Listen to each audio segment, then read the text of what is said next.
अश्विन मास का महत्व क्या है। अश्विन मास हमारे सनातन पंचांग में इसका स्थान 7वां स्थान होता है।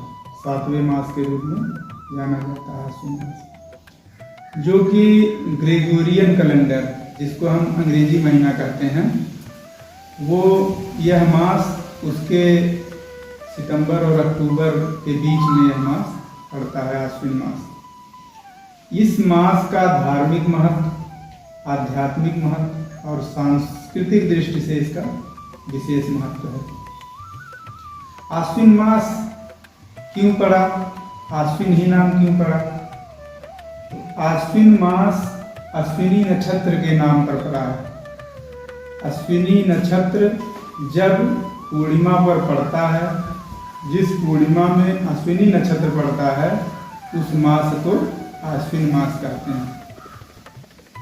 अश्विन मास का नामकरण अश्विनी नक्षत्र के आधार पर हुआ और अश्विनी नक्षत्र के जो देवता हैं वो अश्विनी कुमार, जिनका नाम है नासक और दृश्य। ये चिकित्सा के देवता हैं, चिकित्सा और स्वास्थ्य के आदि देवता माने जाते हैं। इन्हें देव वैद्य के रूप में भी जाना जाता है। अश्विन मास का नाम इन्हीं के नाम से जुड़ा हुआ है। और यह समय जो है ऋतु परिवर्तन का होता है। वर्षा ऋतु बीतती है और शरद ऋतु का आगमन होता है, जिसमें हमको जब कोई ऋतु परिवर्तित होता है तो उसमें हमको अपने स्वास्थ्य पर विशेष ध्यान देना पड़ता है। इसीलिए यह मास स्वास्थ्य रक्षा का भी मास है। वर्षा ऋतु के बाद जब शरद ऋतु आता है तो वायु में परिवर्तन होता है, जल भी स्वच्छ हो जाता है, वातावरण भी स्वच्छ हो जाता है, शीतलहर पड़ने लगती है। यह समय शरीर और मन शुद्ध करने का भी समय माना जाता है। इसमें ये जो अश्विन मास आता है, इसमें साधना और तपस्या के लिए बहुत ही सही समय माना जाता है। इस मास में जो पहला पक्ष होता है वो पितृपक्ष के रूप में जाना जाता है, जिसको कृष्ण पक्ष कहते हैं। कृष्ण पक्ष में जो पहला पक्ष होता है वो पितृपक्ष के रूप में जाना जाता है, जिसमें हम पितृ संबंधी कार्य करते हैं।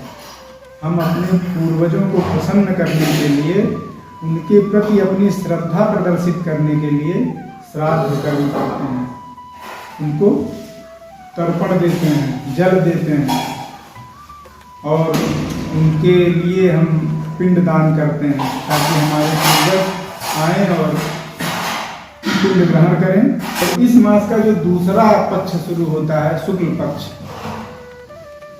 उस पक्ष में माँ भगवती की आराधना से शुरुआत होती है।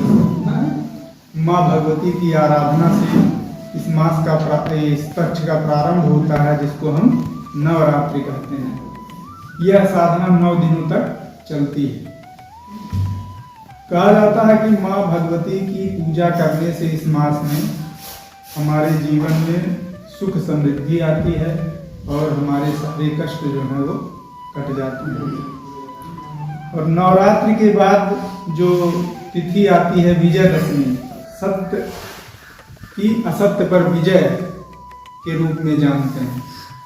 उसके बाद पूर्णमासी आती है, जिसको शरद पूर्णिमा के रूप में जानते हैं। उस दिन चंद्र के द्वारा अमृत वर्षा की जाती है। इसलिए हम कह सकते हैं कि जो ये पूरा मास है, यह पितरों के सम्मान के लिए, शक्ति की उपासना के लिए, धर्म की विजय के लिए और समृद्धि के लिए हमारे जीवन में बहुत ही खास महत्व रखता है। अब हम आएंगे कि इस मास में जो 2 पक्ष पड़ रहे हैं, पितृपक्ष और नवरात्रि का जो पूरा 9 दिन चलेगा, तो इसमें पितृपक्ष क्या है, इसका विशेष महत्व क्यों है और इसमें जो श्राद्ध किया जाता है तो कब इसका श्राद्ध करें और क्या क्या इसमें विशेष है, इस पितृपक्ष से संबंधित इसकी चर्चा हम करेंगे अगले वीडियो में।